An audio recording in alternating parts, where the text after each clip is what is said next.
Boa tarde a todas e todos. Meu nome é Aline Souza, eu sou pesquisadora na Fundação Getúlio Vargas, Direito São Paulo, na Coordenadoria de Pesquisa Jurídica Aplicada. E eu tenho uma alegria muito grande de poder estar aqui hoje com vocês para esse lançamento. Eu sou coordenadora executiva desse projeto que é feito em parceria com o GIF, tem o apoio da União Europeia, o IPEA é nosso parceiro também. E foram alguns anos, né, pensando esse projeto, concebendo os temas, dialogando com o contexto, né? E eu queria convidar aqui para subir ao palco os autores que são responsáveis por essas publicações.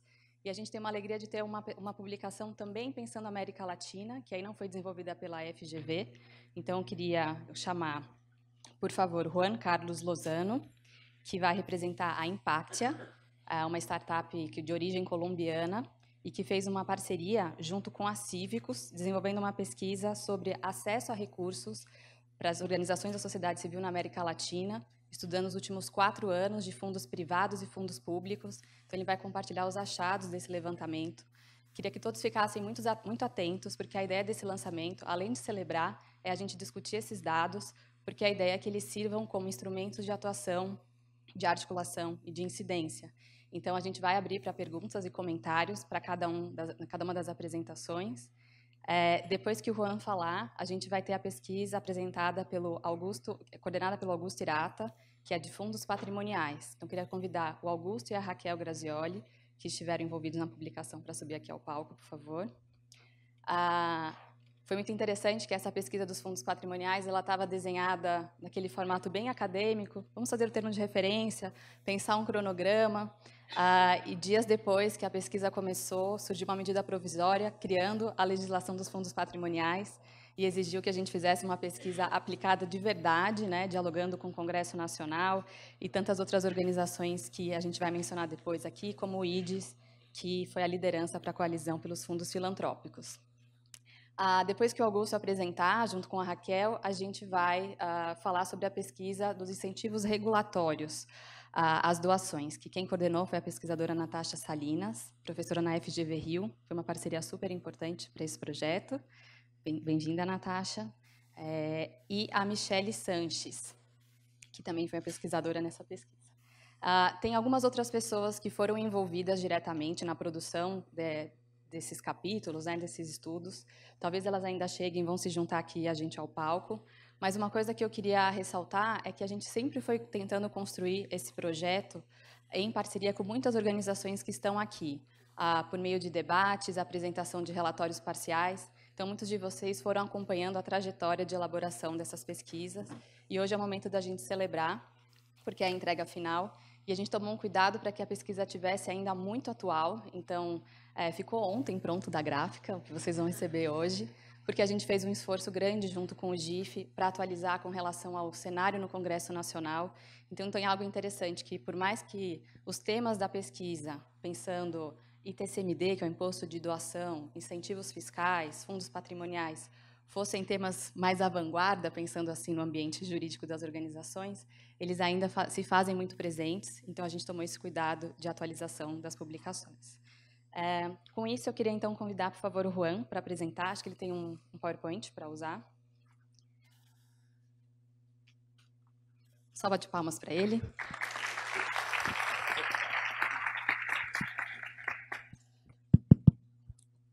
Boa tarde.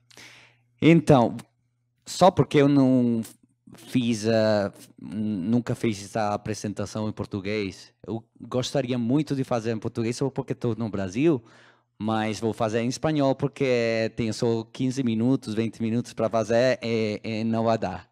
Então, muito obrigado pela invitação.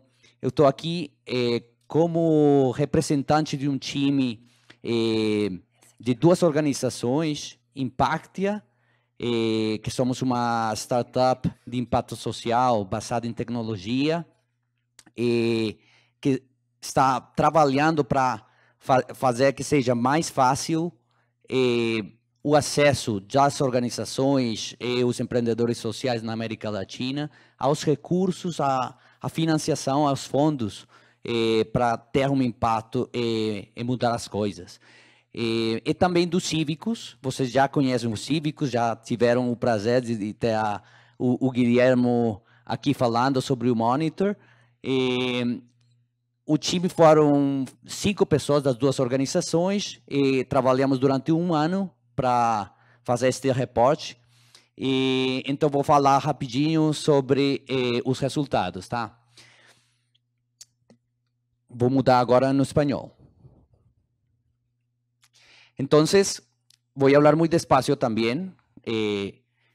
Los colombianos tenemos una ventaja y es que nuestro español es un poquitito más claro que el de Argentina a veces. No tan sexy, pero bien claro. Muy bien. La muestra que utilizamos una muestra, básicamente parte de lo que hace Impactia es recoger todos los días un mapa que persigue el comportamiento de unos 3.000 donantes a nivel global y atrapa las distintas ofertas de financiación. Son ofertas que algunas son en la forma clásica de una convocatoria, egitais, o a veces son simplemente publicaciones en páginas web diciendo nosotros somos una entidad, entregamos fondos, escríbenos, ¿sí? Tomamos toda esta información y diariamente la cargamos en una base de datos que renovamos todos los días. Para efectos de esta investigación, lo que hicimos fue reducir esa base de datos a una muestra que tuviera altos niveles de confiabilidad. Y esa muestra, en los años 2014, 2015, 2016 y 2017, 4 años, llegó a un poco más de 6.000 convocatorias específicas, 6.000 egitais, 6.600, casi 6.000 millones de dólares o 6 billones de dólares, y de 2.000 donantes que utilizamos como muestra para poder llegar a los distintos hallazgos.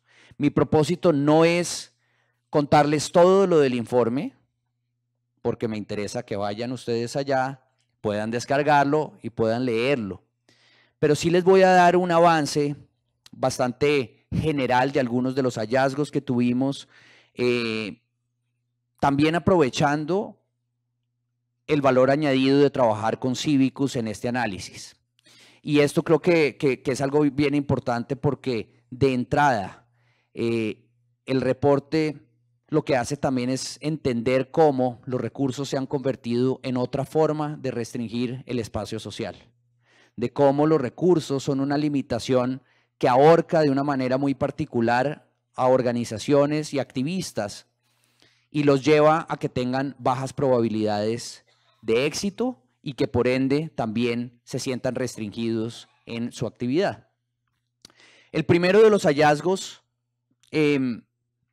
es que, digamos, hicimos un análisis de todos los recursos y entendimos que, en primer lugar, a pesar de que la sociedad civil tenía acceso a más de la mitad de todos los recursos que nosotros monitoreamos, que era uno de los actores que tenía más recursos, más acceso a los recursos, cuando entramos a mirar los niveles de exclusividad o de acceso exclusivo, nos dimos cuenta que la sociedad civil que trabaja en América Latina tenía acceso al 12%, pero que la sociedad civil latinoamericana tenía acceso solamente al 3% de esos recursos.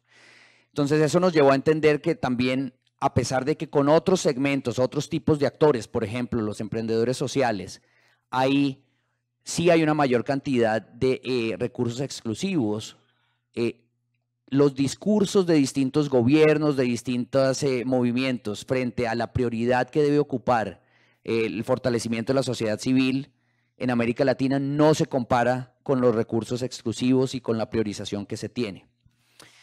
Y eso nos llevó a buscar una nueva pregunta y es, bueno, ¿cómo se comportaba ya la competencia? Porque si en 56% de los casos podían acceder la sociedad civil, pero solo en 3 o el 12% respectivamente podían acceder con exclusividad, había un 30 o 40% de casos en donde tenían que competir contra otros actores. ¿Contra quiénes competían?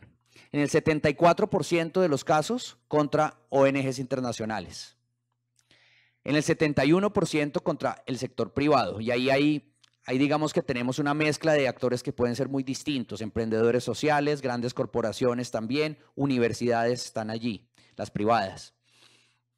46% contra entidades del Estado Nacional y 36%, y esto a pesar de que es la cifra más pequeña, nos pareció la cifra también un poco más desagradable, digamos, y es 36% de las veces compiten contra agencias del sistema de Naciones Unidas o organizaciones multilaterales, en una competencia absolutamente desigual, ¿no? El tercer hallazgo tiene que ver con el tipo de actividades que todos estos fondos apoyaban. Y en ese tipo de actividades también nos llevamos, pues, perdón, no nos llevamos ninguna sorpresa.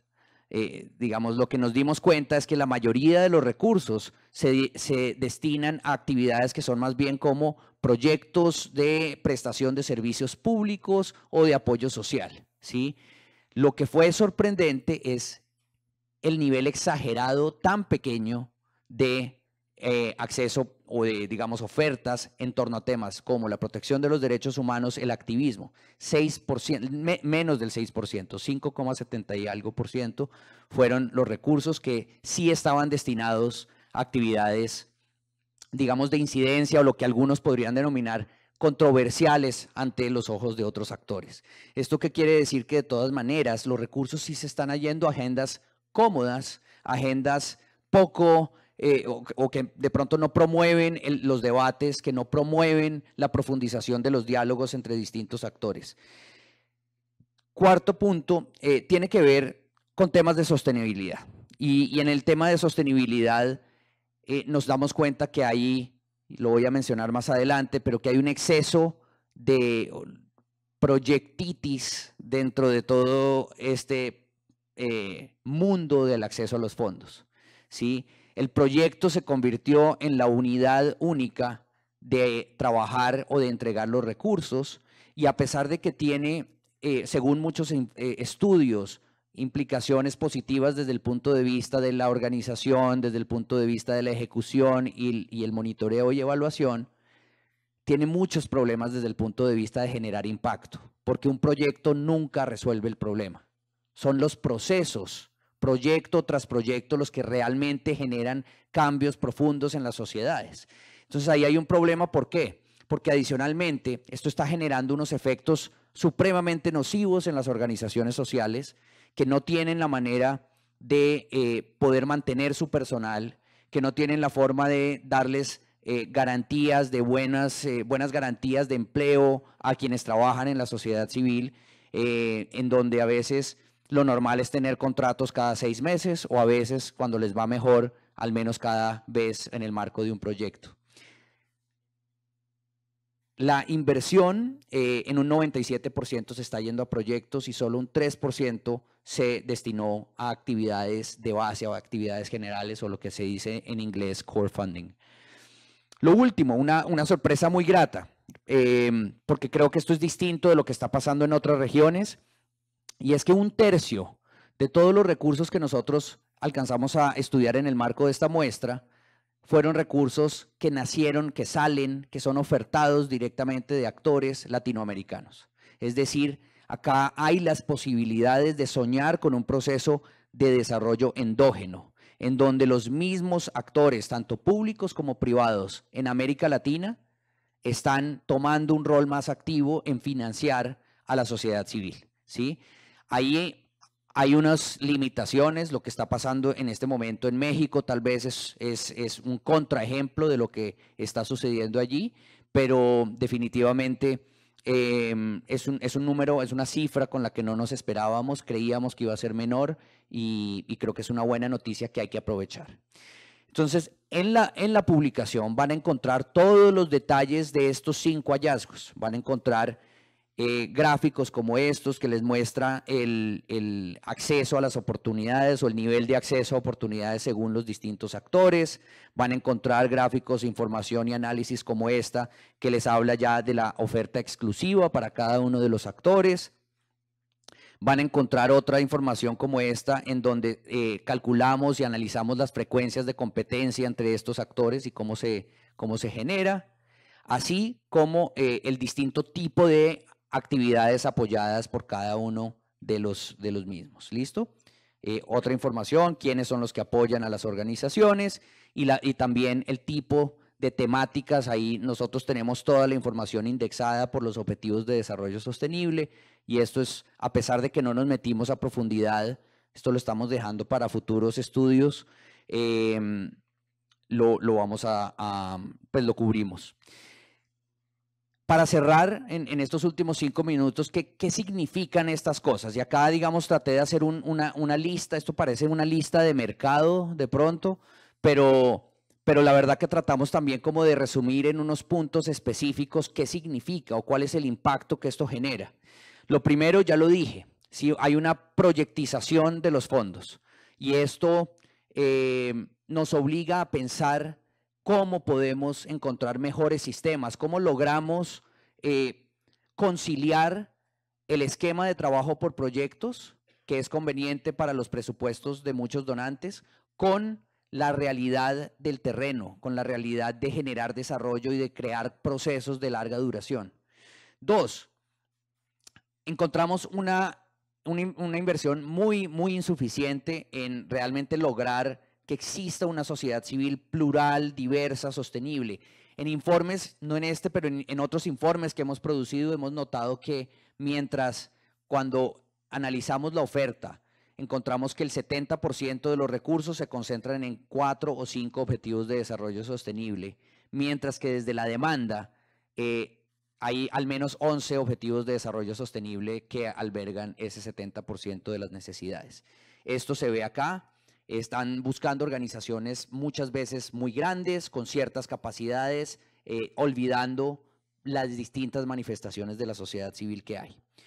De alguna forma nos surgió esa pregunta, y es si la sociedad civil, si las organizaciones se han convertido más recientemente en un canal que en un actor ante los ojos de algunos donantes. Y creo que esto es una pregunta que amerita más diálogo, más debate, probablemente más investigaciones, pero que es muy importante que la atendamos y que tratemos de resolverla.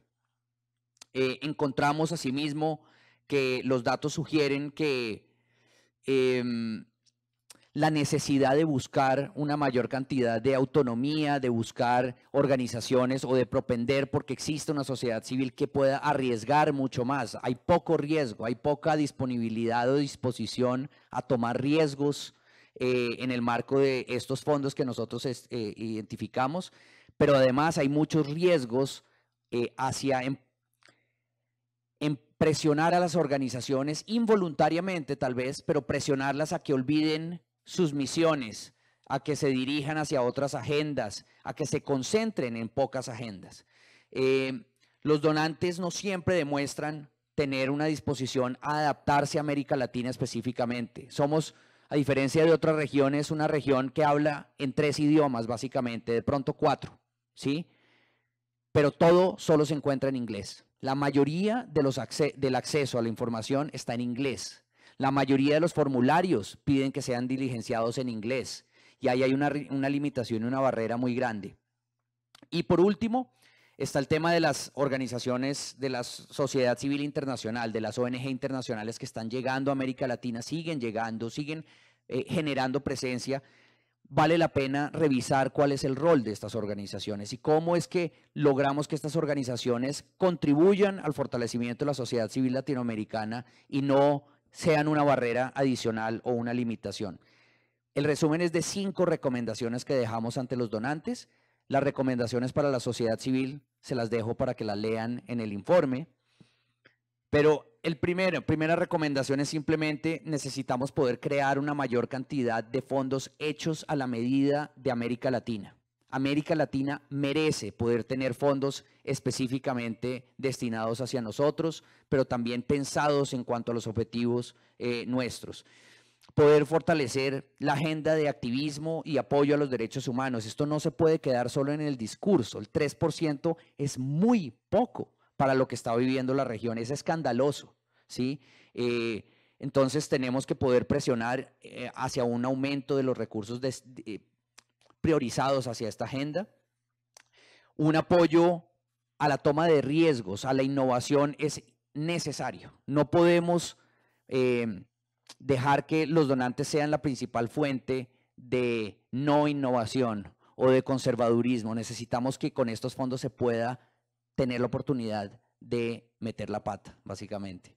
Y por último, más allá de tener unos mayores conceptos o unas mejores formas de ser más accesibles, y esto pasa por repensarse totalmente tal vez la manera como pedimos los proyectos, los formularios tan complejos, el nivel de complejidad en los formularios es excluyente per se, ¿sí? Hay otras formas que podemos encontrar mucho más innovadoras para preguntar los formularios y para no desgastar al ecosistema de la manera que lo estamos desgastando. Una convocatoria le drena a 300 o 400 organizaciones los recursos y se lo entrega a 3. Eso casi que es el equivalente a un impuesto regresivo, ¿sí? Y por último, el tema de innovación financiera, ¿sí? Acá hay unas oportunidades bien especiales para darle un nuevo sentido a recursos privados, a poder apalancar recursos también del sector público local con recursos de cooperación internacional, y hay muy pocas alianzas en el sector. Con esto los dejo, de verdad muchas gracias, y me encantaría tal vez ahora más tarde, quienes tengan preguntas, poder atenderlas ahorita o más adelante en la noche. Muchas gracias.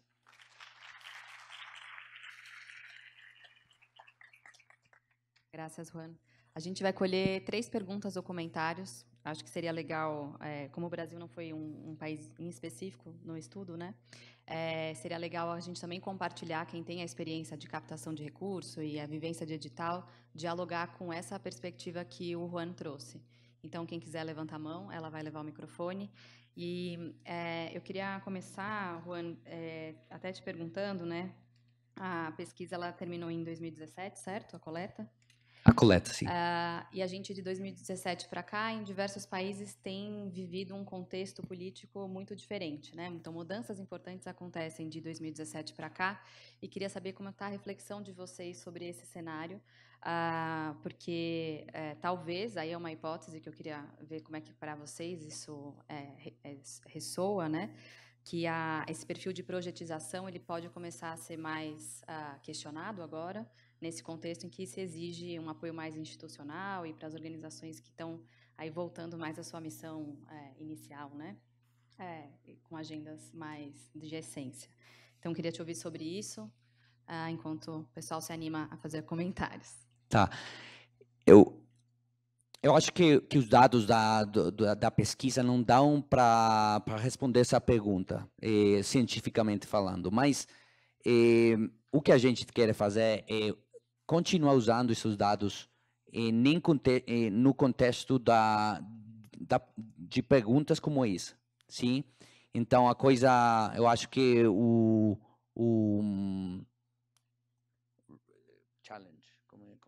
o maior desafio que a gente tem agora é continuar a fazer análises parecidos para entender quais são as tendências, né? E como que os eventos políticos afetam o comportamento dos fundos. Mas eu acho que, já no lado da opinião, eu acho que sim que vai ter, especialmente desde o lado da cooperação internacional, eu acho que a gente poderia esperar que tenha mudança como resultado dos sucessos políticos na região. Isso que normalmente acontece. Quanto grande seja, isso sim, eu acho que é difícil saber sem olhar os dados. Alguém quer compartilhar uma visão do que conhece sobre o perfil de fundos disponíveis no Brasil, para o Juan sair daqui com uma perspectiva de vivência de alguma organização? Não? Fica para a hora do lançamento, então, por favor, procurem o Juan, que ele está ansioso em ouvir a opinião de todo mundo. Então, agora a gente vai começar com o lançamento das outras 2 publicações que eu comentei. E eu queria fazer um resgate de contexto, porque esse é o nosso momento de entrega importante, e aí eu acho que vale. Então, como eu mencionei, eu faço a coordenação executiva pela FGV Direito São Paulo, nessa parceria junto com o GIF e o IPEA. E aí eu queria começar fazendo um agradecimento às pessoas que criaram as condições para esse projeto existir. Então, Alguns anos atrás, a concepção pelo GIF foi feita pelo André Desenchain, pela Mariana Levi, pela Yara Ronick, que deixaram um espaço bem pavimentado, que hoje o Zé Marcelo, a Aline, a Ana Cláudia e toda a equipe do GIF conduzem tão bem. Pelo GIF, agradecer o espaço que desde 2010 foi construído pelo Oscar Vilhena, pela Denise Dourado Dora e pelo Eduardo Panúzio, que não puderam estar com a gente aqui hoje, mas que mandaram um abraço a todos, e que tem criado esse espaço institucional na GV para a produção de pesquisa aplicada sobre o campo da sociedade civil organizada, e que nos permite hoje fazer esse tipo de parceria para, com as nossas pesquisas, subsidiar ações de articulação e de incidência. Isso para a gente é muito gratificante. Então, é uma honra poder estar nesse espaço hoje aqui representando a GV. Pelo IPEA, é uma parceria muito importante junto ao Félix, e agora quem dá continuidade, Félix Lopes, e quem dá continuidade é a Janine Mello. Para quem não conhece, quem está de fora, não é do Brasil e que veio para esse evento, o IPEA tem um mapa das organizações da sociedade civil, que é uma plataforma georreferenciada com informações das organizações, das mais de 800 mil organizações que existem no país. E esse foi um projeto construído com muito esforço. Está aqui a Laís Lopes, que foi assessora especial na Secretaria-Geral da Presidência da República, numa época em que não se tinha dados sistematizados sobre o setor. E vocês imaginem como é difícil fazer uma articulação de tantas bases de dados públicas. E hoje a gente tem esse mapa à nossa disposição, com integração de fontes de diversos ministérios e com abertura para que estados e municípios também possam enxertar suas informações e as próprias organizações da sociedade civil ajudarem nessa produção de conhecimento sobre o seu próprio perfil. Essa fonte do mapa, ela dialoga muito com o nosso projeto, então vocês vão ver nas publicações que aparece muito esse contexto sobre quem são as organizações, onde estão, qual é o perfil que fazem. Então, foi muito estratégico a gente ter feito esse projeto, concebido há alguns anos atrás, com essas 3 instituições, e que a gente não conseguiria, ainda assim, com todo o esforço que a gente possa ter, diário, noturno, conseguir chegar onde a gente está almejando, e isso só é possível se a gente soma esforços com outras organizações. Então, queria agradecer a todos que estão aqui, que colaboraram nos espaços de discussão ao longo da produção da pesquisa. Como eu comentei na abertura, a ideia da pesquisa aplicada é que ela seja o mais dialogável possível com a realidade. Então, a gente teve uma abertura para debater os relatórios parciais, o termo de referência, a gente convidou até para debater termos de referência das pesquisas, porque era a ideia que a gente pudesse contribuir da melhor forma. Então, feito esse resgate, agradecer também a Denise Verdade, que está aqui, e por ela, agradecer todos os demais financiadores que ajudou a concretizar. A ideia desse lançamento é a gente ter um momento de celebração, de alegria, porque é muito esforço, a gente conseguiu chegar em dados muito importantes, que eu vou convidar daqui a pouco para o Augusto apresentar com relação a fundos patrimoniais e depois a Natasha com relação à pesquisa dos incentivos regulatórios à filantropia. E são pesquisas que não se encerram aqui, então a ideia é que vocês levem o livro não para ficar numa prateleira, mas que nos ajudem a pensar as estratégias de incidência e de articulação. Então, para vocês saberem, a gente está hoje lançando o 2º e o 3º volume dessa coletânea. O primeiro volume foi lançado em agosto e já está disponível nas plataformas digitais, tanto da Biblioteca Digital da GV, quanto do Sinapse do GIF para download. A gente tem poucas unidades impressas, mas a ideia é a disseminação online mesmo. E no final de cada publicação existem recomendações, diretrizes que a gente construiu ao lado de várias organizações, e em alguns casos também com gestores públicos que participaram dos nossos espaços de debate. Você está aqui ainda a Nicole, da APF, a Associação Paulista de Fundações, que também nos ajuda nessa articulação com órgãos de controle aqui em São Paulo. Então, tem muitos dos insumos que a gente foi construindo em parceria, e a ideia é que essas propostas virem alterações do ambiente jurídico para um melhor ambiente para a atuação das organizações da sociedade civil. Então, esse é o propósito do projeto, e a gente vai precisar somar esforços para conquistar. As alternativas são várias, mas a gente conseguiu colocar a termo, em alguns casos até fazendo proposta de redação mesmo, então a gente espera que possa contribuir para o debate público. Então, eu queria começar convidando o Augusto, por favor. Ele tem uma apresentação montada. Queria agradecer muito ao Augusto, porque ele foi o pesquisador que mais teve jogo de cintura para lidar com essa questão da dinâmica da vida, porque, no caso dele, o objeto de pesquisa, que era fazer uma pergunta, precisamos de fundos patrimoniais no Brasil ou não, ela foi surpreendida com uma legislação nova, e ele, em pouco tempo, já precisou participar de audiência pública no Congresso Nacional, antes mesmo de um aprofundamento ali de tempo. Mas a nossa sorte é que ele já tinha uma vida técnica, todo um estudo, uma bagagem muito importante da trajetória dele, e conseguiu dar conta do recado ao lado da Raquel e do Tiago Donini, que se juntou depois à pesquisa. Eu queria pedir para você virar o palco também, Tiago. A gente tem uma cadeira aqui para ele. Sim. O que aconteceu? Sim, estou no comando. Pode vir. É importante o Tiago estar aqui, porque o Tiago ele é o pesquisador que hoje está responsável pela pesquisa sobre o marco regulatório das organizações da sociedade civil, que é a nossa pesquisa voltada ao estudo de fontes públicas, né? Então, todas as outras do projeto estão preocupadas com a mobilização de recursos privados para as organizações da sociedade civil, e a pesquisa que hoje o Tiago coordena é focada na implementação da Lei 13.019, que é o marco regulatório das organizações da sociedade civil. E o que aconteceu é que, no processo de debate dos fundos patrimoniais, que o Augusto deve aprofundar, as questões de direito público e interação com o Estado começaram a surgir. E o Tiago, gentilmente, ajudou a elaboração de um capítulo, por isso que eu quero muito que ele esteja aqui recebendo os nossos aplausos também. Então, Augusto, por favor.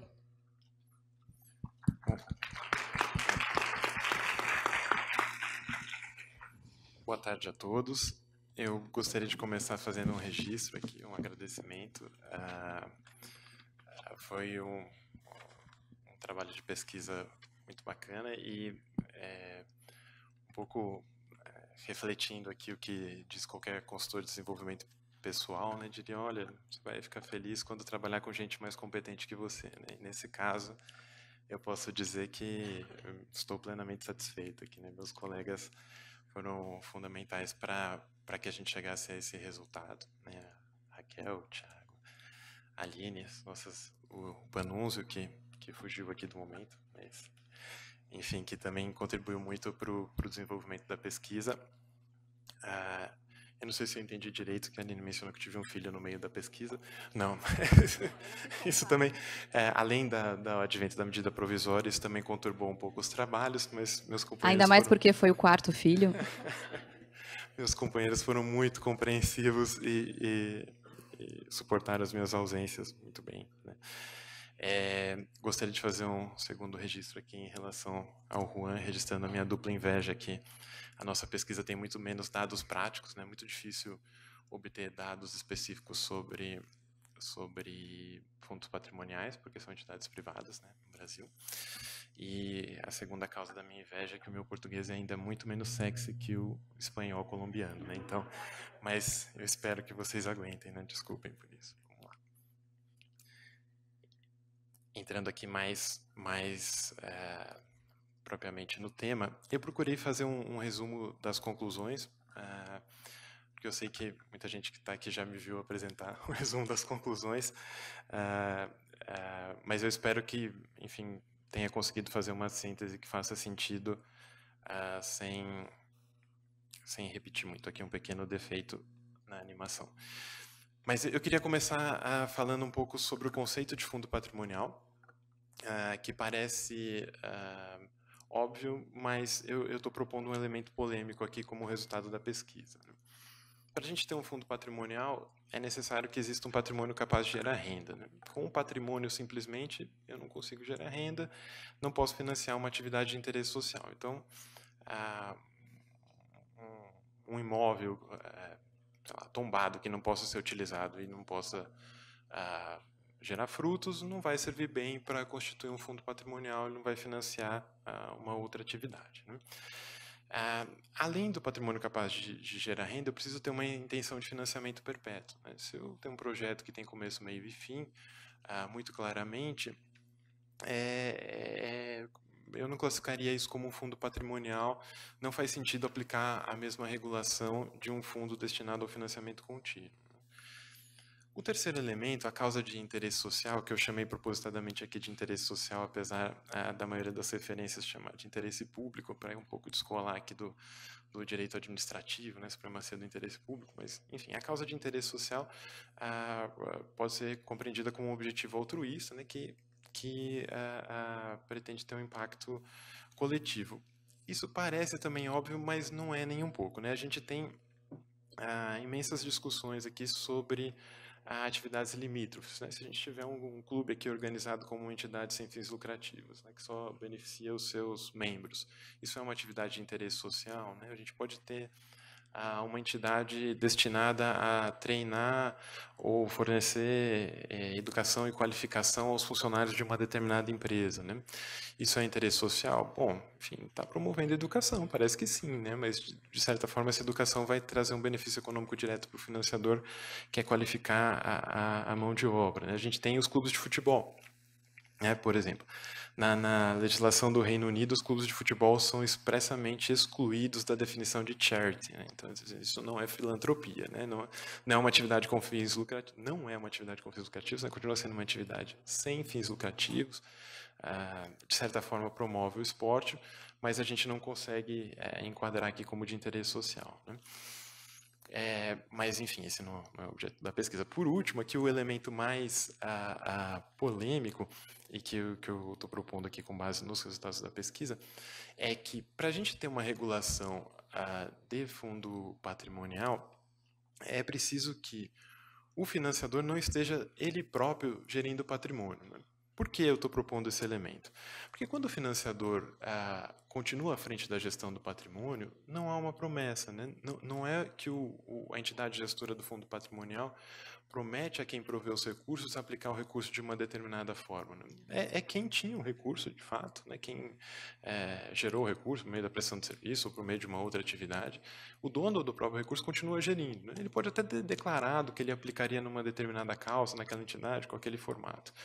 Mas se no momento seguinte ele mudar de ideia e decidir apoiar outra causa, né, a quem ele deve explicações, né? Na minha humilde opinião aqui, eu estou dizendo que ele pode administrar esse recurso com maior liberdade, né? O financiador que gere o próprio fundo patrimonial, se eventualmente mudar a destinação do fundo, ele está lidando com ele mesmo, né? Um recurso privado. Ele não captou de um terceiro e não prometeu a esse terceiro que faria uma aplicação restrita desse recurso, né? Então, esse elemento é um pouco polêmico, mas eu estou propondo que a regulação seja mais estrita, né? Mais limitada, que não se possa modificar a destinação final do recurso quando eu tenho uma entidade gestora que capta recursos com o público indistintamente, né? Capta recursos de terceiros. Eu queria falar um pouquinho aqui do contexto de como surge a MP 851. Né? A gente tinha a MP 851 é que dá origem pela conversão à Lei 13.800, né? que é o objeto central aqui da nossa análise, avaliar o ambiente jurídico para os fundos patrimoniais, né? Então, no momento da medida provisória, a gente já tinha alguns fundos patrimoniais em funcionamento, que continuam em funcionamento até hoje, felizmente, né? A gente tem uma situação de crise de financiamento gravíssima, né? Tanto pelo agravamento da crise fiscal como da crise econômica, né? Além, eu chamei aqui de crise regulatória, que aí o Thiago poderia falar melhor sobre isso, mas a alteração da lei de parcerias também pode ter tido um impacto, mas isso, aguardem a pesquisa do Thiago, ele vai falar sobre isso, sobre o financiamento público de organizações da sociedade civil, né? Tramitavam no Congresso Nacional pelo menos 5 projetos de lei que tratavam da regulação de fundos patrimoniais, e aí veio o incêndio do Museu Nacional, né, que precipitou a edição da medida provisória, de certa forma aproveitando um pouco dos debates que tinham sido feitos no passado, tanto é que ela coleta parte da redação desses projetos de lei, né, e sai o texto um pouco às pressas como uma resposta para o evento trágico do incêndio, né? Depois eu retomo um pouco melhor porque que eu fiz esse contexto aqui ao final, né? Então, eu tentei aqui, resumidamente, apresentar uma análise do ambiente regulatório pós-Lei 13.800. Né? O que a Lei 13.800 trouxe de novo, né? O que a gente gostaria de destacar sobre a 13.800? Em primeiro lugar, ela exige que a entidade seja exclusivamente destinada à gestão do fundo. Isso tem um aspecto positivo, melhora a governança. Eu separo a gestão do fundo das outras atividades da organização, né? Porque eu tenho uma entidade exclusiva, então eu consigo monitorar melhor, melhora a transparência, melhora a governança.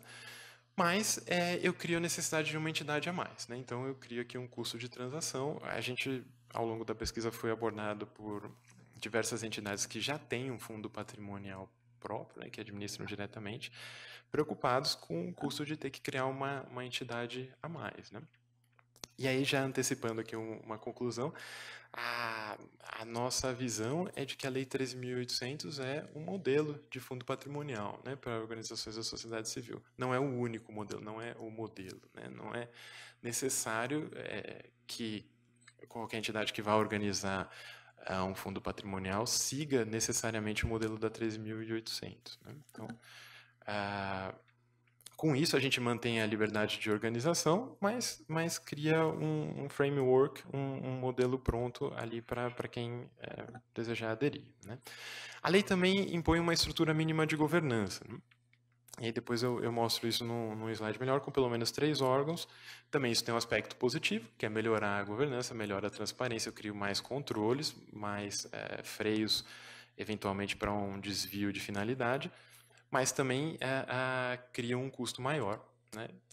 Exige um pouco mais de estrutura.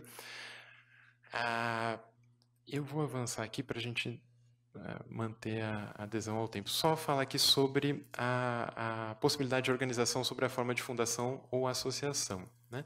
A organização gestora não precisa de um tipo jurídico novo, segundo a Lei 13.800, ela vai adotar um tipo jurídico que já existe, está lá no Código Civil, né, bastante conhecido das entidades sem fins lucrativos. Nesse ponto, não cria. A gente identifica que a fundação é um tipo mais adequado, mas funcionará bem com associação ou como fundação. Né? A lei francesa, por exemplo, que a gente usa muito como comparação, criou um tipo jurídico novo, né, específico para fundos patrimoniais. E, por último, falamos sobre os incentivos fiscais. Então, aqui é só para destacar que esse modelo de a própria instituição apoiada manter o seu fundo patrimonial internamente não foi admitido pela Lei 13.800. Né? A gente não consegue enquadrar o fundo na Lei 13.800 se ele estiver dentro da organização que tem como objeto a atividade de interesse público. Né? Esse aqui é o desenho da estrutura mínima de governança. Se a gente pensar que esses 3 órgãos de cima aqui, Conselho de Administração, Comitê de Investimento e Conselho Fiscal, são colegiados, né, tem pelo menos 3 membros, a lei propõe e a gente precisa de um órgão responsável pela gestão executiva com pelo menos 1 membro, a gente está falando de uma gestão com pelo menos 10 pessoas. Né? É claro que essa gestão pode ser feita voluntariamente, especialmente num fundo menor que está começando, etc. Mas a gente cria uma estrutura mais pesada, mais robusta, né? E isso pode ser um custo relevante para um fundo pequeno. Né? Aqui eu trouxe só uma pequena tabela com uma demonstração da minha visão de por que a regra de resgate eleita pela lei não é a mais eficiente. Né? Na Lei 13.800, a previsão de que é possível sacar todo o rendimento que superar a inflação. Então, basicamente, a regra é aplica o dinheiro, verifica no período e autoriza o resgate do valor que superar a inflação. Né? Eu fiz aqui uma simulação muito rudimentar, considerando um investimento de 100 no ano 1 aqui, adotando essa regra da lei. Né? Saca tudo que tem de rendimento real. Então, a gente tinha 100 no patrimônio, teve um rendimento de 20... e aqui, desculpem, faz muito sentido fazer uma consideração que para os fundos patrimoniais, que são investimentos de longo prazo, há quase que um consenso que investimentos de renda variável devem responder por boa parte da alocação do patrimônio. Né? Vocês vão dizer, Augusto, mas que estranho, renda variável não é risco, né? E a gente não quer preservar o patrimônio, você vai investir em ativos de risco? Sim, vamos investir em ativos de risco, por quê? Na média, a renda variável vai trazer retornos melhores. Né? É possível que ela tenha retornos muito expressivos num ano e tenha rendimentos negativos no outro. Mas, na média, como a renda variável traz mais risco em comparação à renda fixa, ela também traz mais renda. Né? É que eu vou ser linchado porque o tempo está acabando. Mas, então, só para seguir aqui na demonstração, se a gente segue essa regra exatamente, então rendeu 20%, a gente sacou 20%. Rendeu menos 15%, eu saco zero, porque não teve rendimento real. Rendeu 10%, 8,5 de 85, saco 8,5. Tá? Chegou lá no final do período, eu estou com um patrimônio de 85. Eu saquei só o rendimento real, mas eu não consegui preservar o patrimônio. Por quê? Em alguns anos o rendimento é negativo. É esperado que isso aconteça. Né? A regra mais adotada por fundos patrimoniais americanos de financiamento de universidades, a gente consegue ver isso porque tem uma pesquisa que consolida os dados, é a de saque relativo ao percentual do patrimônio. Então, ao invés de sacar o que rende acima da inflação, eu saco 4%, 5%, enfim, a taxa que for definida, acima do patrimônio. Então, eu tinha 100, rendeu 20, eu saquei 4,8. Né? Eu fiquei com 115, rendeu menos 17, eu resgatei 3,9. Bom, ao final do período, eu tive resgates mais uniformes, mais constantes. Eu resgatei um pouco menos, mas eu consegui preservar o patrimônio. Dos 100 iniciais, eu continuo com 99 aqui, né, desprezados os efeitos da inflação. Se a gente somar aqui o 99 com o 16,9, eu tenho um volume de patrimônio maior do que o 85 mais 30. Né? Então, no longo prazo, essa regra tende a ser mais eficiente, tanto para a preservação de patrimônio, quanto para a geração de resgates para aplicação na atividade fim. Né? Então, esse é uma observação aqui que a regra de resgate poderia ser melhor, ou, enfim, mais eficiente do que a exigida pela 13.800. Né? Por fim, aqui minha última observação sobre incentivos fiscais é que a gente tem algum tratamento tributário beneficiado para entidades sem fins lucrativos no Brasil. Né? Quando a gente obriga a entidade a ter o fundo patrimonial numa outra pessoa, né, que é a organização gestora, não há a segurança de que é possível transferir esse mesmo tratamento tributário. Né? Então, a entidade imune que cria uma organização gestora específica para gerir o seu fundo patrimonial não necessariamente vai conseguir transferir a imunidade para essa organização gestora. Né? Isso é uma briga que a gente deve continuar, né, batalhando por. É uma coisa muito relevante, porque senão vai dificultar muito a criação da organização gestora. Né? Mas é um risco criado pelo modelo aqui de entidade exclusiva. Né? Então, aqui, se a gente fizer um resumo aqui desses destaques, eu estou dizendo aqui que a disciplina da Lei 13.800 cria alguns custos adicionais e cria algumas dificuldades para as organizações da sociedade civil. Por que, então, a gente adotaria o modelo da Lei 13.800? Né? Então, a primeira pergunta, é obrigatório? Né? Fazem muito essa pergunta, é obrigatório? Vou ser fiscalizado? O Ministério Público vai fechar o meu fundo patrimonial? Né? Vou sofrer uma multa? A nossa conclusão é de que não. Né? A lei está dizendo, se quiser, organize o fundo patrimonial dessa forma. Está dizendo, se não organizar desta forma, haverá uma consequência. Né? Eu preciso da Lei 13.800 porque ela cria um novo tipo jurídico, né? Eu criei o fundo patrimonial que antes não existia? Não, não é verdade essa conclusão. Eu estou organizando o fundo patrimonial sobre a forma de associação-fundação que já existiam lá no Código Civil. Né? Eu posso tratar a 13.800 como um certificado de qualidade, né? E aí a visão de bastante gente qualificada sobre a lei, né? Isso sim, acho que faz sentido, né? Dizer, olha, é um fundo organizado sob a Lei 13.800, ele goza de alguma credibilidade, porque ele tem um sistema de governança robusto, né? Ele atende a uma série de requisitos impostos pela lei, que trazem a uma segurança adicional, né? Ela tem um incentivo fiscal específico? Não, não tem nenhum incentivo fiscal específico da 13.800, a não ser a possibilidade de criar um fundo patrimonial para apoio de uma causa cultural, e aí a gente poderia utilizar a Lei Rouanet. Né? Não é exatamente um incentivo próprio dos fundos patrimoniais, mas é alguma coisa. A briga continua para ter um incentivo fiscal específico. Né? Olha, a gente gostaria de poder canalizar recursos para os fundos patrimoniais que não estavam disponíveis antes como incentivo fiscal, né? E por último aqui, que na minha opinião, aqui a grande utilidade do modelo da 13.800, né, a utilidade certa, é servir como uma alternativa de financiamento para entidades públicas, né? E aí eu retomo um pouco o contexto do Museu Nacional, que é uma entidade pública, né? No Brasil é muito difícil, né, lamentavelmente, aportar recursos para uma entidade pública, né? Se um ente privado quer aportar recursos à entidade pública, tem que seguir uma série de procedimentos burocráticos complicados, e aí a 13.800 pode servir como uma alternativa, né? Essas eram as conclusões, mas aí aguardem a pesquisa do Thiago Donini, que vai trazer mais detalhes sobre o financiamento público. Muito obrigado. Obrigada. A gente tem espaço para 2 comentários ou perguntas, antes da gente ir para a próxima e última apresentação. Não? Certo. Então, gostaria, por favor, agora de convidar a Natasha Salinas para apresentar a pesquisa Incentivos Regulatórios à Filantropia Individual no Brasil, para apresentar os principais achados dessa pesquisa, que olhou para a questão dos incentivos fiscais.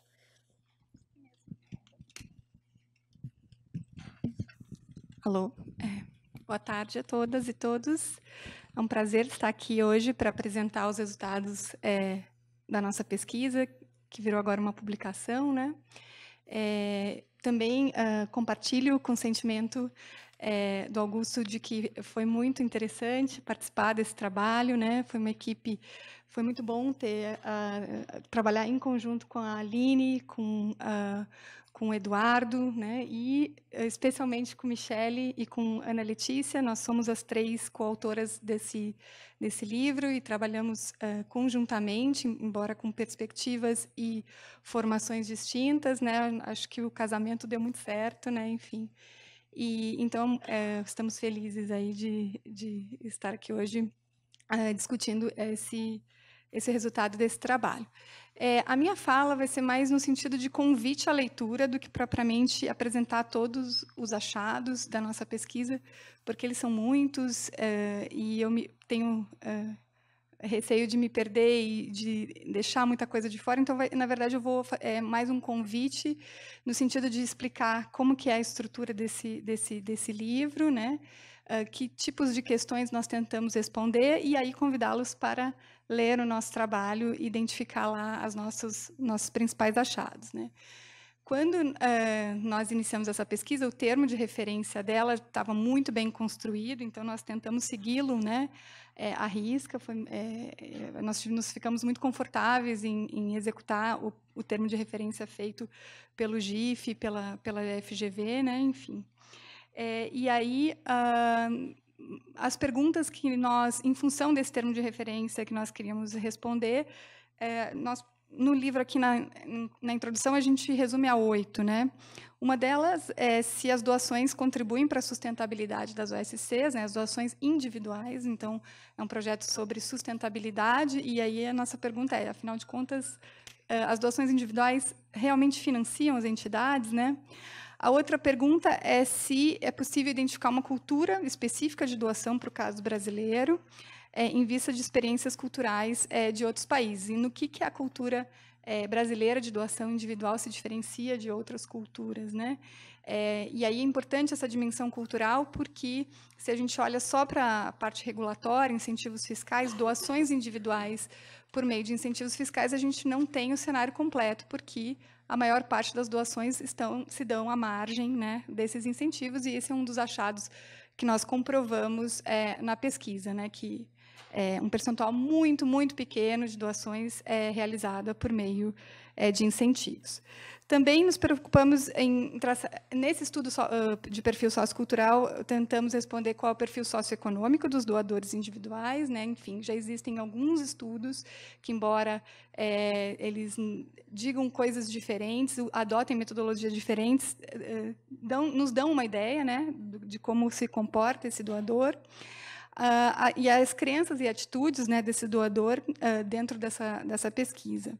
Aí nós também tentamos analisar a importância dos incentivos fiscais para o volume de doações no Brasil, né? Enfim, afinal de contas, quanto, via incentivos fiscais, se doa, né, por meio de doações individuais, como que é estruturado esse regime fiscal, né, essa legislação, e, de uma certa forma, olhando para outros países também, para tentar entender as peculiaridades do nosso sistema, identificar se esse regime de incentivos atende às necessidades das OSCs. Essa foi uma pergunta que nós tentamos o tempo todo, né, responder. E se é possível pensar em aprimoramentos do cenário dos incentivos fiscais às doações individuais. Então, essas foram as perguntas que nos nortearam. E, por conta disso, nós, enfim, tentando responder essas perguntas, o livro, né, que hoje será lançado, ele está estruturado em 4 capítulos, né? No primeiro, a gente trata da cultura de doação do Brasil, tentando responder essas questões de perfil sociocultural, perfil socioeconômico, do doador individual. No segundo capítulo, a gente fala da sistemática, né, dos incentivos fiscais no modelo brasileiro, explica muito bem, né, como é que funciona o regime. No capítulo 3, então, nós traçamos um diagnóstico desses incentivos, aí tentando entender os números, né? Afinal de contas, quanto se doa, quantos doadores usam as leis de incentivos, né? E, por fim, aí no capítulo 4, a gente fala de experiência internacional de doações, aí tentando traçar um pouco do perfil sociocultural de alguns países, no caso, 5 países que nós analisamos, porque Estados Unidos, Reino Unido, Colômbia, México e Espanha, né, que nós analisamos. E, por fim, a gente conclui com algumas recomendações para o aprimoramento aí da regulação sobre incentivos. Alguns pequenos, então, highlights, assim, eu vou falando até o tempo esgotar. Eu provavelmente não vou falar de tudo, só o que eu conseguir falar nos próximos 15 minutos.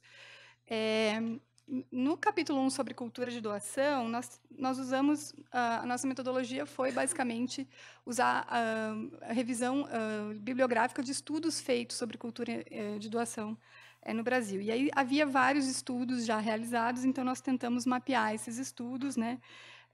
Eles são 6, né? Um que foi feito no final da nossa pesquisa pela Conectas e pela EASP, mas os outros já tinham sido realizados, então tem o Descobrindo o Investidor Social Local, feito pelo IDES, Doações e Trabalho Voluntário no Brasil, Doação Brasil, Giving Report Brasil, Pesquisa Comportamental e pesquisa comportamental sobre doadores de alta renda, né? E aí essas pesquisas identificam, por exemplo, quanto um pesquisador doa, em média, né? Enfim, claro que essas pesquisas elas trabalham com amostragens nem sempre aleatórias. Então, é difícil fazer inferências, né? Quando você, por exemplo, tem uma resposta do tipo 50% das pessoas doam no Brasil para organizações religiosas, alguns estudos indicam isso, né? Mas, na verdade, 50% dos respondentes, né? Não é difícil generalizar a ponto de dizer que 50% da população doa para organizações religiosas. Mas o fato é que está presente em todas as pesquisas doação massiva, né, individual para organizações religiosas. Agora, isso também não é um fato individualizado do Brasil. Isso está presente em todos os países, né? Os Estados Unidos, que é um campeão de doações individuais, 40% das doações são feitas para organizações religiosas. Então, enfim, não há isso, nem dá para se dizer que é uma peculiaridade brasileira propriamente dita. Esses estudos também indicam doações para áreas tradicionais, então muito pouca doação para áreas inovadoras, né, na área de empreendimento social, por exemplo, ou seja, doações geralmente clássicas para a área de assistência, idoso, criança, infância e adolescência, né, e também para as organizações religiosas em si, né? As doações, elas variam, mas, em geral, se indica que o doador, esses respondentes, doam a mediana, né, que é o valor que concentra o maior número de repetições de doações, é na faixa de, em valores atualizados, que varia entre uma pesquisa e outra, de R$200 a R$300 por ano, né? Esse é mais ou menos o valor. Várias pesquisas indicam isso, né? A Doação Brasil, por exemplo, a mediana é R$304, né?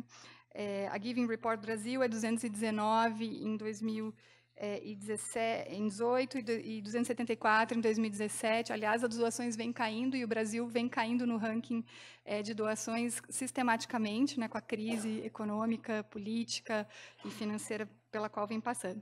Enfim, então, nesse capítulo 1, a gente mostra um pouco desses dados, né, tentando identificar o que essas pesquisas trazem.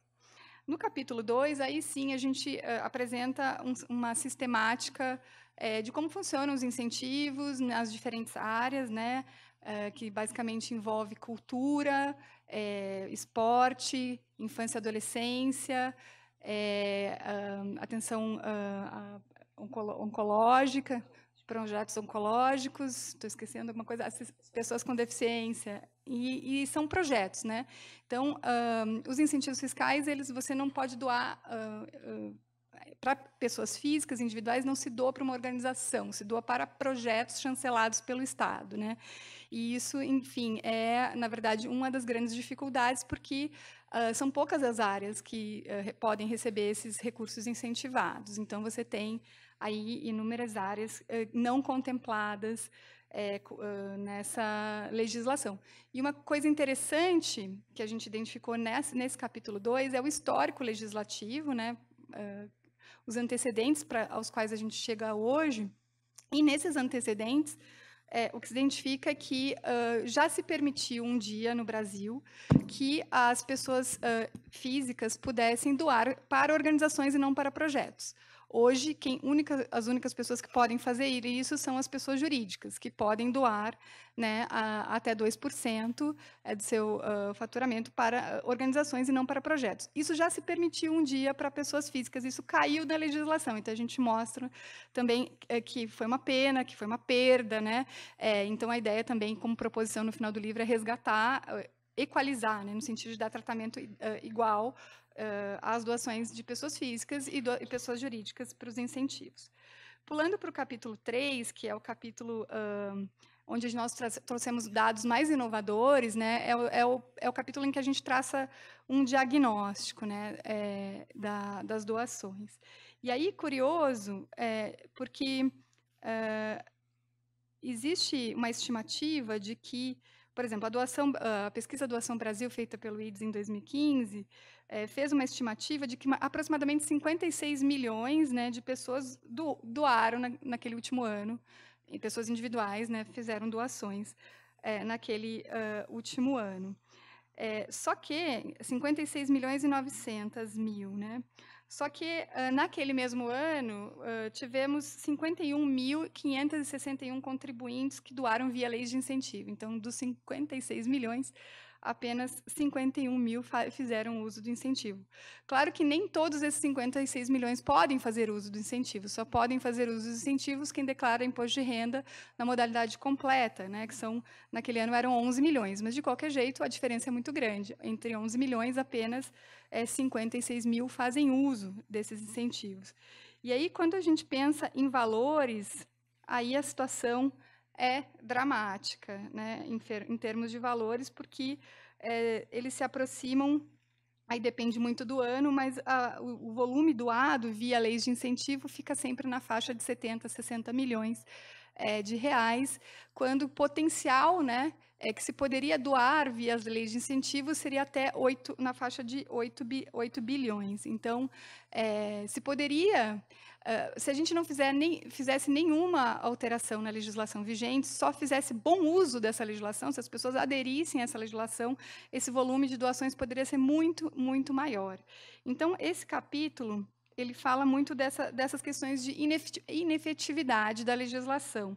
Apenas mais um dado, a Aline mencionou, né, que pelo mapa do IPE, nós temos mais de 800 mil entidades no Brasil, mas no nosso levantamento de 2012 a 2015, ou seja, num período de 4 anos, você teve apenas 10.300 projetos financiados via leis de incentivos. Nós não podemos nem dizer que são 10.300 organizações, são 10.300 projetos, porque, às vezes, uma organização apresenta mais de um projeto. Então, de 800 mil, apenas 10 mil projetos, né, foram beneficiados com a legislação de incentivos. Então, isso é só um resumo. Tem vários outros dados e detalhes sobre a questão dessa efetividade que estão presentes aí no capítulo 3. E, por fim, no capítulo 4, a gente apresenta um pouco do panorama desses países que eu mencionei antes, perfil sociocultural e a questão da legislação, né? E aí, nós tem uma pequena comparação da posição do Brasil com esses países no ranking de doação individual, né, no World Giving Index, e o Brasil, por exemplo, vem caindo na sua posição. Em 2016, ele estava como se diz aqui? 58ª posição, e atualmente está na 120ª? 122. Antes estava em 68, e em 2016, em 2 anos, caiu 60 posições no ranking mundial de doação individual, né? Então, um fato curioso também. E aí a gente percebe, por exemplo, que os Estados Unidos, que é um campeão, né, de doações individuais, 70% das doações são de pessoas físicas lá. Só 30% das doações são de pessoas jurídicas. Então, o que sustenta, né, as organizações da sociedade civil nos Estados Unidos, por exemplo, são as doações individuais, né? Grande parte delas motivadas por leis de incentivos, e elas não necessariamente são leis de incentivos fáceis, né? A Michele fez um detalhamento desse estudo da legislação, e ele não necessariamente ele é fácil, mas a população parece entender melhor e parece fazer melhor uso dessa legislação do que nós fazemos aqui no Brasil. Enfim, esse era para dar um panorama geral dos capítulos, e aí algumas recomendações para finalizar. Que tipo de recomendação que a gente faz, né? Uma delas diz respeito ao direcionamento das doações diretamente na declaração de imposto de renda da pessoa física. Não sei se você sabe, mas você pode, no momento que você vai declarar o imposto de renda, né, você pode destinar para o Fundo da Infância e Adolescência 3% do imposto a pagar, né? Essa foi uma inovação legislativa que agora se estendeu para o Fundo do Idoso. A partir do ano que vem também você vai poder doar mais 3% para o Fundo do Idoso diretamente. Essa foi uma inovação importante, porque o volume de doações para os FIAs nacionais, a gente levantou os dados do FIA Nacional, cresceram muito em função dessa inovação legislativa, porque facilita, né? É uma medida que facilita muito a doação, né? Uma pequena alteração né, enfim, procedimental, que faz com que as pessoas que estão declarando imposto de renda nessa modalidade façam adesão a ele. Então, a gente mostra também no capítulo de efetividade, que é o capítulo 3, os dados desse crescimento dessas doações, né? Outra recomendação, então, a recomendação aqui seria para tentar também expandir essa modalidade de doação direta para outras áreas, né? Expansão dos incentivos fiscais para outras áreas de atuação das OSCs, né, que não se restringam àquelas que eu já mencionei. Então, a gente também fez um mapeamento de todos os projetos de lei, todas as proposições legislativas em trâmite no Congresso Nacional envolvendo doações individuais. E aí há muitas querendo expandir para outras áreas que não essas que hoje são beneficiadas pela legislação, né? Enfim, então, a ideia seria expandir ao máximo, diversificar ao máximo essa possibilidade. Também a gente recomenda a regulamentação da doação de bens e despesas de trabalho voluntário. Embora haja possibilidade de doação, ela é mal regulamentada, o que faz com que também as pessoas não se sintam incentivadas a doar bens e declarar isso, enfim. Por exemplo, nos Estados Unidos, a gente sabe que as doações de bens são massivas, né? ampliação do incentivo a contribuintes optantes pela modalidade simplificada, né? Hoje a gente tem só a possibilidade de quem adere pela completa, então seria a possibilidade de estender para a modalidade simplificada. E também uma recomendação importante seria o que eu disse antes, esse tratamento equânime para pessoas físicas e pessoas jurídicas, no caso de doações não para projetos, mas sim para organizações, né? Enfim, porque não há razão pela qual haja esse tratamento diferenciado, né? Enfim. Então, esse é um panorama geral do que nós temos no livro. Claro que nós temos muito mais detalhes e depois convido a todos a ler e fazer sugestões, críticas. Para nós será ótimo ter o feedback de todos vocês e aprimorar esse trabalho, tá bom? Obrigada.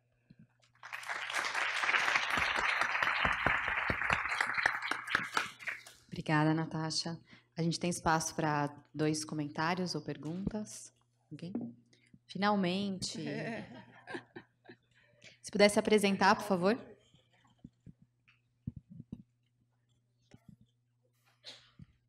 Meu nome é Jader José de Oliveira. Trabalhei na Secretaria Especial de Direitos Humanos também e tinha dificuldade de trabalhar com dados individuais de doação, porque eu era gestor do Fundo Nacional da Criança. E a expressividade das doações jurídicas eram bem superiores, porque o recurso que a gente arrecadava de doações individuais eram ínfimos, pequenos. E não podíamos, é uma questão metodológica, nós não podíamos divulgar esses dados porque eram protegidos pelo sigilo fiscal. Então, a curiosidade é em relação à metodologia. A outra questão é uma coisa, a gente fala em potencial de arrecadação de incentivos fiscais, de doações. A outra coisa é a limitação colocada na lei orçamentária para a renúncia fiscal, que era muito baixa, e é uma questão que se usa muito. Eu estou em Araraquara agora e o presidente do Conselho da Criança usa muito essa fala, né? A cidade tem para tantos bilhões, mas a renúncia fiscal tem um teto. Eram essas questões só. Obrigado.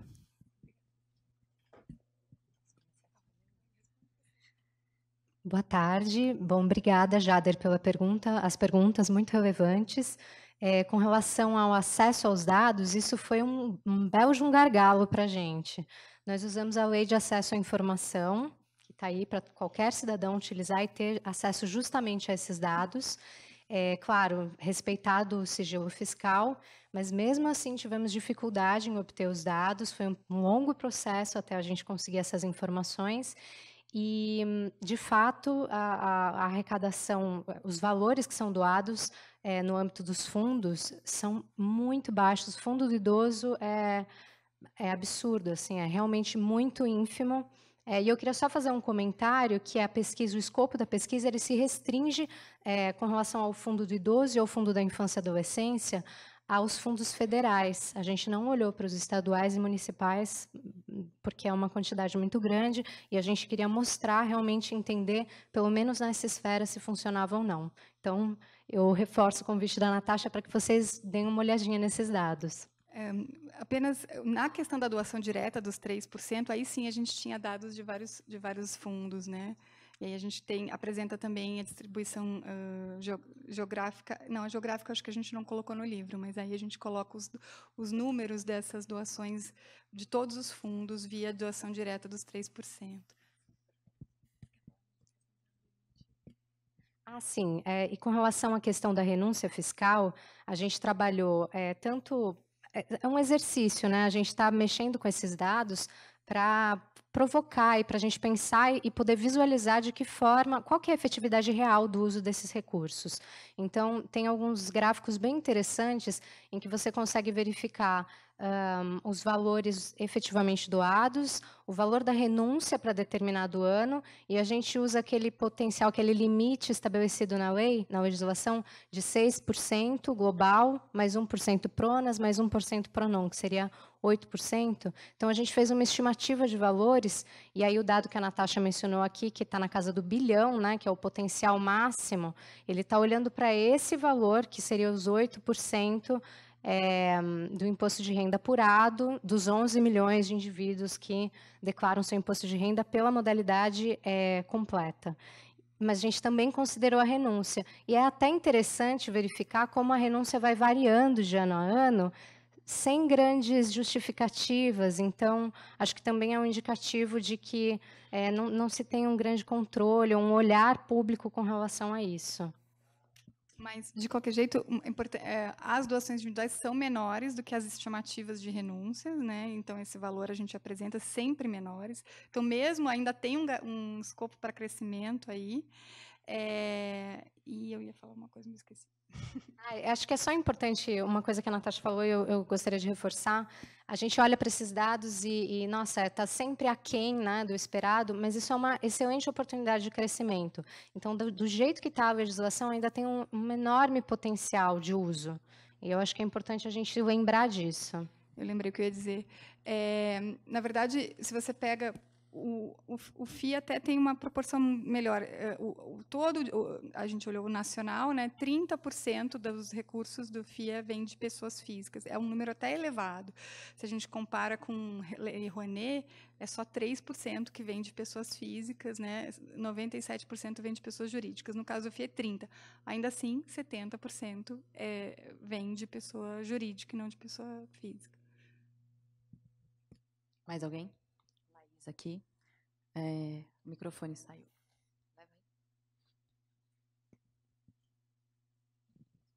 Bom, boa tarde a todos e todas. Também parabenizo aí os excelentes resultados.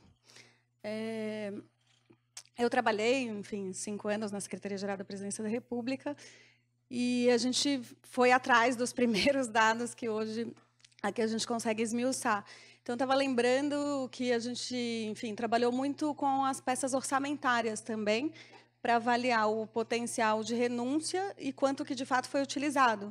Porque, a cada ano, o colchão de possibilidades está colocado na lei orçamentária. Então, queria um pouco escutar como é que vocês lidaram com isso. E a outra coisa é uma anedota, né? Enfim, a gente acaba acumulando 1000 histórias aí do que a gente escuta no meio do caminho. Eu lembrei desse 3% de doação direta da criança e adolescente. A gente, uma vez trabalhando com uma pessoa da Secretaria do Tesouro Nacional, perguntou por que eles não estenderam isso também para o fundo do idoso, né, já que tem isso para criança e adolescente. E eles responderam, mas ninguém pediu. Então, assim, obviamente que a Fazenda é muito restritiva. O Ministério da Fazenda tem uma, enfim, visão muito conservadora, retrógrada e arrecadatória. Então, essa mobilização, esses dados são muito importantes para, de fato, fazer uma incidência política relevante e, enfim, ser assertivo nos pedidos, porque ali foi uma coisa que era uma pessoa que trabalhou na extensão do mecanismo, que era também, às vezes, é uma mudança de formulário, né? Então, obviamente, teve uma mudança na legislação para aceitação, mas aperfeiçoamentos no formulário de indução já melhorariam muito mais essa arrecadação. Então, enfim, acho que muitas das coisas que a gente mapeou, pesquisou e sistematizou à época na publicação institucional que a gente produziu, vejo hoje avançando nesse processo. Então, fico muito feliz de ouvir os resultados da pesquisa, parabenizo e gostaria de escutar mais e vou ler também, vamos continuar trocando. Tinha mais alguém que queria comentar? Aí a gente encerra com essa. Oi, meu nome é Renata, eu sou de Bauru e pertenço a uma OSC que é de idosos, tá? A Natasha comentou sobre o Fundo do Idoso. Durante anos, eu tento colocar projeto no Fundo do Idoso Estadual, que tem uma quantia considerável de dinheiro, porém o filtro na hora da doação, o patrimônio que você vai pegar de doação é muito... Eles têm uma visão muito metódica, na minha concepção, porque se eu quero uma classe inteira de computadores para informatizar a sala para o idoso, eu ganho, é rápido. Mas uma lavadora de roupas industrial, uma secadora, mas o idoso não vai pôr a mão. Mas se eu passar uma semana com chuva, eu não lavo roupa de 80 pessoas diariamente. Então, é um método de pensar que a doação vem, o dinheiro tem, porém, as regras que se colocam eu ganho todo tipo de doação. Eu chego no fundo do idoso, até verba federal é fácil. Você chega no fundo do idoso, você passa por um crivo de documentos, de SEBAS a tudo que você imaginar, até negativo de TCMD eu já tenho, mas a hora que chega no produto final, bate lá e fala, não, isso não é para o idoso. Então, olha a visão, em 2020, praticamente, nós estamos, onde, assim, só o que o idoso põe a mão que pode ser contemplado, entendeu?